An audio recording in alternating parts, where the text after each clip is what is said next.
In my curiosity and boredom, I'm going to take ice from the refrigerator and leave it for a very long time and expect it to either stay as a cube or melted. What do you think will happen to the ice cube?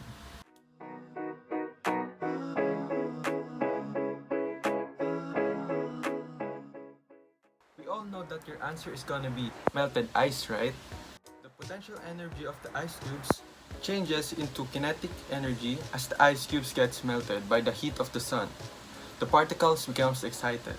But it cannot turn back spontaneously. Spontaneously as in a process occurred without any input or work done. Entropy increases because the solid ice consisting of tight-held molecules changes into liquid water, which has highly free molecules to move around.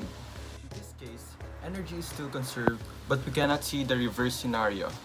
This is an example of high entropy, whereas the first situation is the low entropy. Our entire universe naturally progresses towards high entropy as we know it. And that makes sense because it's not like the ice cube is going to come back as a solid. So as you can see, natural processes gravitate from low entropy to high entropy. Talking about high, let me take you to the sky.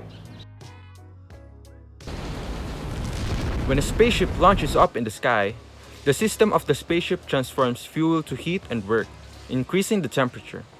But as it goes higher and beyond the exosphere, it cools down and loses its heat. It is because the temperature in space is absolute zero. A scientist in the 19th century formulated a principle known as the second law of thermodynamics. This law tells which process occurs in nature and which does not. According to Sir Clausius, the second law states that he can flow spontaneously from a hot object to a cold object. So basically, entropy is a measure of disorder and randomness. The higher the disorder, the higher the entropy. But it doesn't always apply to all processes.